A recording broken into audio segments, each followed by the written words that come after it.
প্রিয় অনলাইন পাঠক এবং সমালোচকবৃন্দ, আপনাদের অবগতির জন্য একটি কথা বলতে চাই। গত বেশ কিছুদিন যাবৎ ফেসবুক এবং বিভিন্ন অনলাইন মিডিয়াতে একটি কথা খুব জোরে সোরে সমালোচিত হচ্ছিল।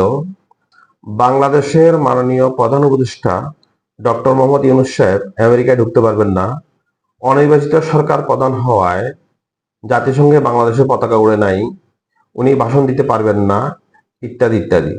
কিন্তু গতকাল 24 সেপ্টেম্বর আমাদের মাননীয় প্রধান উপদেষ্টা বিশ্বের সুপার পাওয়ার আমেরিকার প্রেসিডেন্টের সাথে মিটিং করে ফেললেন, যাহা বাংলাদেশের ইতিহাসে এক বিরল ঘটনা। এবং গতকাল নিউ ইয়র্কে এটাই ছিল টক অফ দ্য ওয়ার্ল্ড। সুতরাং আমার প্রিয় ফেসবুক সমালোচক ভাই বন্ধুর উদ্দেশ্যে বলতে চাই, আপনার অতি মূল্যবান সময়গুলো একটু দরকারি কাজে ব্যয় করুন। অহেতুক সমালোচনা করবেন না, নিজেও পচবেন না, রাষ্ট্রকেও ছোট করবেন না।